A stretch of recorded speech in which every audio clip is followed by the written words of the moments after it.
जनवरी 2010 को 2 black Audi A6 car north तेल अवीव के एक बिल्डिंग के पास पहुंची जिसका नाम द कॉलेज था। दरअसल वो बिल्डिंग मोसाद का हेडक्वार्टर था।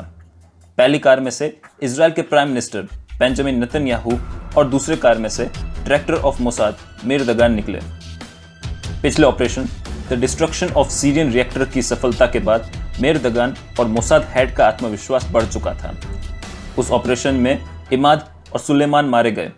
Mir Dagan prime minister Benjamin Netanyahu से एक सीक्रेट मिशन को अंजाम देने की बात करने आए थे। एक टेररिस्ट का प्रोफाइल पीएम के सामने रख दिया गया जिसका नाम महमूद अल मबा था, जो सालों से कहीं छुपा हुआ था और मोसाद के हिट लिस्ट में था। प्राइम मिनिस्टर ने मिशन के लिए हाँ तो कह दिया, लेकिन साथ ही साथ उनके मन में सवाल आया कि आखिर कैसे उसे ढूंढा जाए और तो और इस मिशन की सफलता की क्या गारंटी होगी। मीर दगान ने पूरी गारंटी के साथ इस मिशन की सफलता का जिम्मा उठाया। को इस मिशन के बारे में भनक ना लगे इसलिए अल मबा का कोड नेम रखा गया प्लाज्मा स्क्रीन। आखिर कौन है यह प्लाज्मा स्क्रीन और क्यों उसे ठिकाने लगाने की जरूरत मोसाद को पड़ गई?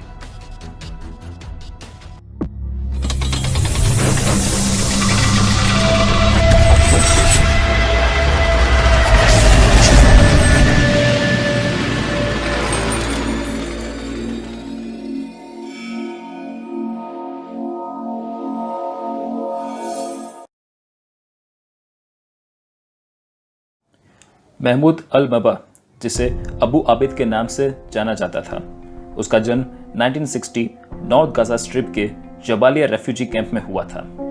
1986 में इजरायली पुलिस ने उसे अवैध AK-47 राइफल रखने के जुर्म में गिरफ्तार किया था।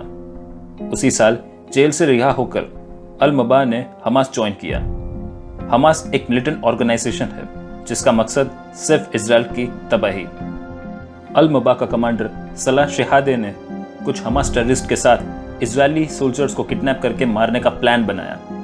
16 फरवरी 1989 अल मबा और उसके कुछ साथी एक कार चोरी की। वो सभी लोग एक सामान्य जूइश के गेटअप में थे। कार से रवाना हुए हमास टेररिस्ट ने अविसास पोर्टस नाम के एक इजरायली सोल्जर को स्पॉट किया। उस वक्त अविसास पोर्टस अपने घर वापस जा रहा था। अल मबा ने उसे लिफ्ट का ऑफर किया। अविसास पोर्टस ने उस पर भरोसा करके कार में बैठ गया, लेकिन अंदर बैठते ही अल मबा ने गोली मार के उसकी हत्या कर दी। 3 महीने बाद फिर अल मबा ने एक और इजरायली सोल्जर की हत्या की जिसका नाम था इलान साडोन। इलान साडोन के मर्डर करने के बाद अल मबा इजिप्ट भाग गया। फिर जॉर्डन में आतंकी गतिविधियों को अंजाम देने लगा। वेपन स्मगलिंग और गाजा स्ट्रिप में एक्सप्लोसिव भेजने का काम जारी था। 2003 में इजिप्शियन पुलिस ने उसे कायरो में गिरफ्तार किया। पूरे साल इजिप्शियन जेल में रहने के बाद वो सीरिया भाग गया। उसे पता था कि मोसाद के हिट लिस्ट में होने की वजह से वो कभी भी उनके हाथों पकड़ा जा सकता है, इसलिए उसने अपनी नकली आइडेंटिटी सेटअप की। दुनिया के सामने वो एक बिजनेसमैन बन गया जो अक्सर मिडिल ईस्ट में बिजनेस डील के सिलसिले में आता जाता रहता है।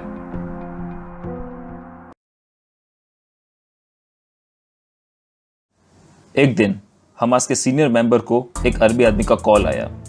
दोनों के बीच हुई बातचीत में उस अरबी आदमी ने यह दावा किया कि वो ऐसे ग्रुप्स के साथ जुड़ा हुआ है जो मनी लॉन्ड्रिंग और आर्म स्मगलिंग में सबसे शातिर है। हथियार की जरूरत में हमास को ऐसा ऑफर किया कि वो मना नहीं कर सके। साथ ही साथ इस सिलसिले में अल मबा से दुबई में मिलने की बात कही। अल मबा अक्सर दुबई में ईरानियन काउंटर पार्ट्स के साथ मीटिंग करता था।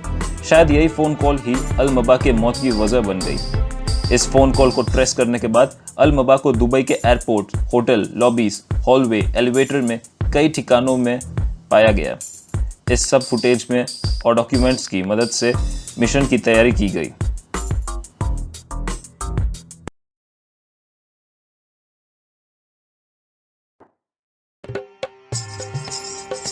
जनवरी 2010 को दुबई में मोसाद के कई एजेंट्स ने लैंड किया। इस मिशन में 27 एजेंट्स को चुना गया जो अगले 24 घंटे में एक दूसरे से दुबई में मिलेंगे। इन 27 एजेंट्स में से 12 British passport, 4 French passport, 4 Australian passport, 1 German passport और 6 आयरिश पासपोर्ट कैरी किए हुए थे। सभी एजेंट्स अलग अलग होटल्स में चेक इन किए हुए थे। 19 जनवरी 2010 आधी रात 12:09 मोसाद के 2 एजेंट्स दुबई में लैंड हुए, जिसमें माइकल बेडहैमर ने जर्मन पासपोर्ट और जेम्स लियोनार्ड ने ब्रिटिश पासपोर्ट कैरी किया हुआ था। रात 12:30 बजे हल्के मूछ में और स्पेक्टिकल्स में ऑपरेशन कमांडर केविन डेब्रॉन पेरिस से दुबई लैंड हुए और उनके साथ उनकी डेप्यूटी गेल फोरलियर्ड भी थी। दोनों आयरिश पासपोर्ट कैरी किए हुए थे। दोनों ने होटल जुमेरिया में चेक इन किया था। गेल को होटल के 11th फ्लोर में रूम मिला और केविन की बुकिंग रूम नंबर 3308 में हुई।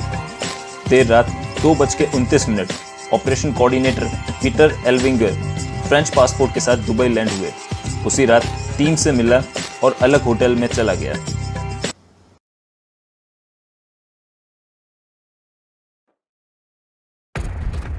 जनवरी 2010 सुबह 10:15 अल मबा दमास्कस से एमिरेट एयरलाइन फ्लाइट में दुबई के लिए डिपार्ट हुआ। वहीं उसकी मुलाकात ईरानियन दूतों से होने वाली थी। सुबह 10:30 बजे हिट टीम के सभी मेंबर्स अलग अलग तरीके से शॉपिंग मॉल में इकट्ठा हुए। इस बार केविन का गेटअप अलग था। इस बार ग्लासेस नहीं पहना था और साथ ही साथ मूंछ भी नहीं था। करीब 1.5 घंटे बाद मीटिंग खत्म हुआ और सभी टीम मेंबर्स अलग हुए। केविन और गेल ने होटल जुमेरा से चेकआउट किया। सिक्योरिटी कैमरा के हिसाब से केविन का लुक फिर से अलग था। इस बार नकली मूंछ और विग लगाया हुआ था। दोपहर 2 बजे 2 एजेंट्स टेनिस आउटफिट में अल बस्तान रोटाना होटल पहुंचे। दोनों एजेंट्स अल मबा के आने का इंतजार कर रहे थे। दोपहर के 3:15 बजे अल मबा दुबई पहुंचा और इमिग्रेशन बूथ में एक फॉल्स इराकी पासपोर्ट दिखाया, जिसमें वो एक टेक्सटाइल इंपोर्ट बिजनेस करता था। अल मबा अल बस्तान रोटाना होटल पहुंचा। रिसेप्शनिस्ट से रिक्वेस्ट किया कि रूम सील विंडो और बिना टेरेस की होनी चाहिए। 2nd फ्लोर में रूम नंबर 230 अल मबा को दिया गया। अल मबा रिसेप्शन डेस्क से तुरंत एलिवेटर में पहुंचा, लेकिन उसे यह पता नहीं था कि ठीक उसके पीछे टेनिस प्लेयर के गेटअप में 2 मोसाद एजेंट भी थे। एजेंट्स ने पता लगाया कि अल मबा रूम नंबर 230 में रहेगा। अल मबा के रूम के सामने रूम नंबर 237 था। मौके का फायदा उठाकर पीटर ने रूम नंबर 237 बुक करवा दिया। फिर हिट टीम के सारे मेंबर्स अल बस्तान रोटाना होटल में आ पहुंचे। 4:23 अपने रूम से बाहर निकलकर अल मबा कहीं जाने की तैयारी में लगा हुआ था। अल मबा होटल लॉबी से लेकर सभी जगहों पर नजर घुमा रहा था, यह देखने के लिए कि कोई उसका पीछा ना कर रहा हो। 2 एजेंट्स गुप्त तरीके से पीछा करके अल मबा की मूवमेंट्स की डिटेल बाकी के मेंबर्स के साथ शेयर कर रहे थे। अल मबा किस कार को हायर किया और कार की डिटेल्स टीम को दी गई। टीम के कुछ एजेंट्स कार का पीछा करने लगे। अल मबा के हर हरकत पर नजर रखे हुए थे। पीटर जल्दी से होटल लॉबी पहुंचकर केविन को ब्रीफकेस दिया, जिसमें अल मबा को मारने का सामान दिया गया था। पीटर तुरंत रिसेप्शनिस्ट डेस्क पहुंचकर रूम नंबर 237 की लेकर केविन को दे दिया। केविन रूम नंबर 237 में पहुंचकर विंडो से अल मबा के रूम में एंटर होने की पॉसिबिलिटीज बना रहा था। थोड़ी देर बाद गेल रूम 237 में पहुंची। केविन और गेल एजेंट्स के कांटेक्ट में अल मबा के मूवमेंट्स का पता लगा रहे थे। गेल ने केविन से पीटर द्वारा दिए गए ब्रीफ केस लिया और पार्किंग लॉट में पहुंचकर हिट टीम के एक मेंबर को दे दिया। ब्रीफ केस को लेकर एजेंट होटल लॉबी में पहुंच गया। कुछ देर बाद अल मबा को ट्रेस करने वाला एजेंट होटल लॉबी में पहुंचकर सोफे पर बैठकर आराम से बाकी एजेंट से दूरी बनाकर नजर गड़ाए हुआ था। थोड़े मिनट बाद टेनिस प्लेयर के गेटअप में बैठे 2 एजेंट्स को इशारा करते हुए होटल छोड़कर जाने को कहा। शाम 7:30 बजे ऑपरेशन कोऑर्डिनेटर पीटर दुबई से म्यूनिख के लिए निकल गया। रात 8 बजे 2nd फ्लोर की क्लीनिंग करने के बाद एम्प्लॉयज वहां से चले गए। कुछ एजेंट्स 2nd फ्लोर में पहुंच गए। एलिवेटर में केविन ने एजेंट्स को सिग्नल का वेट करने को कहा। 2nd फ्लोर में एलिवेटर के पहुंचते ही गेस्ट बाहर निकले। इसी भीड़ का फायदा उठाकर इलेक्ट्रॉनिक कंट्रोल सिस्टम को चकमा देकर एजेंट्स अल मबा के रूम गए। होटल लॉबी में बैठे एजेंट्स ने केविन को अल मबा का एलिवेटर में एंटर होने की बात कही। केविन ने होटल में रह रहे बाकी के एजेंट्स को तुरंत होटल से एग्जिट होने को कहा। करीब 25 मिनट में गेल और बाकी के एजेंट्स होटल से एग्जिट हो गए। अल-मबा जैसे ही अपने रूम में पहुंचा तभी अंदर छुपे एजेंट्स ने उसे तुरंत जान से मार दिया। कुछ देर बाद केविन रूम में जाकर अल-मबा के डेड बॉडी की पुष्टि की और डोर हैंडल पर डू नॉट डिस्टर्ब साइन लगाकर होटल से चेकआउट हो गया। रात के 10:30 बजे केविन और गेल पेरिस के लिए रवाना हो गए। बाकी के सारे एजेंट्स भी अलग अलग फ्लाइट से दुबई छोड़कर चले गए। रात के 10 बजे अल-मबा की वाइफ ने उसे कॉल किया। फोन न उठाने पर बार बार कॉल किया लेकिन कोई जवाब नहीं। फिर मैसेज ड्रॉप किया, फिर भी कोई जवाब नहीं। चिंता में आकर अल-मबा के वाइफ ने हमास के सीनियर ऑफिशियल को कॉल किया और अपनी चिंता व्यक्त की। हमास के सीनियर ऑफिसर ने अल बस्तान रोटाना होटल में कॉल किया। रिसेप्शन डेस्क से रूम नंबर 230 को कॉल किया लेकिन कोई जवाब नहीं। आधी रात के बाद होटल के कुछ लोगों ने आखिर में अल-मबा के रूम को अनलॉक किया। वो जैसे ही अंदर पहुंचे तो उन्होंने अल-मबा की डेड बॉडी को अपने सामने पाया। होटल मैनेजमेंट ने तुरंत मेडिकल टीम को कॉन्टैक्ट किया। डॉक्टर ने बॉडी को एग्जामिन किया और अंत में डॉक्टर ने कार्डियक अरेस्ट को मौत की वजह बताई। अल-मबा के मौत की खबर ने हमास को अंदर तक हिलाकर रख दिया। सभी जगह अल-मबा के दुबई में कार्डियक अरेस्ट से हुई मौत की खबर फैलने लगी, लेकिन अल-मबा की फैमिली और हमास ने मेडिकल डायग्नोसिस को गलत बताया। उनका मानना था कि मोसाद के एजेंट्स ने अल-मबा को जान से मारा। अल-मबा की बॉडी को दुबई मेडिकल एग्जामिनर के पास भेजा गया। बॉडी के ब्लड सैंपल को फ्रांस के लेबोरेटरी में टेस्ट के लिए भेजा गया। 9 दिन के बाद दुबई पुलिस ने कहा कि खून में जहर का एक भी मात्रा नहीं पाया गया।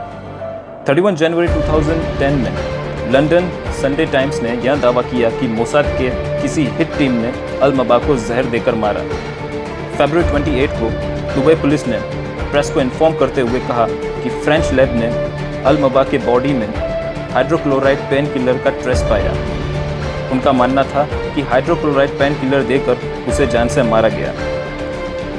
दुबई पुलिस चीफ तमीम ने अपनी टीम के साथ इस केस को खत्म करने का जिम्मा उठाया। होटल और कई जगहों के सीसीटीवी फुटेज से मोसाद हिट टीम के सभी मेंबर्स का पता लगाया गया। उनके बॉडी लैंग्वेज की पूरी स्टडी की गई। उन सभी मेंबर्स द्वारा यूज किए हुए क्रेडिट कार्ड से यह पता लगाया गया कि सारे क्रेडिट कार्ड और मास्टर कार्ड के research and development centre Israel में है। पुलिस चीफ तमीम ने प्रेस कॉन्फ्रेंस में सारे मेंबर्स के फोटोज को रिलीज किया और साथ ही साथ यह दावा किया कि वो सभी मोसाद के एजेंट्स हैं। तमीम ने उनके नकली पासपोर्ट की भी पुष्टि की। उन मेंबर्स में से कई British, Australian, German, French, Irish passport carry करते थे जो बिल्कुल फेक था। दुनिया के कई ऐसे देशों ने मोसाद और इजराइल की आलोचना की। दुबई पुलिस ने इंटेलिजेंस की मदद से उन 27 एजेंट को ट्रेस करने की कोशिश भी की, लेकिन एक भी एजेंट उनके हाथ नहीं लगा। तो इसी तरह अल-मबा को शातिब और ठंडे दिमाग से ठिकाने लगाकर मोसाद ने हमास को यह चेतावनी दी और साथ ही साथ एक करारा जवाब भी दिया कि उनके दुश्मन के लिए दुनिया कितनी छोटी जगह साबित हो सकती है। तो दोस्तों, ये थी एस्पिनाज की दुनिया में मोसाद की सबसे हैरत अंगेज मिशन। तो दोस्तों, फिर मिलेंगे ऐसे ही वीरता और साहस से भरी एक नई कहानी के साथ। तब तक के लिए जय हिंद, वंदे मातरम।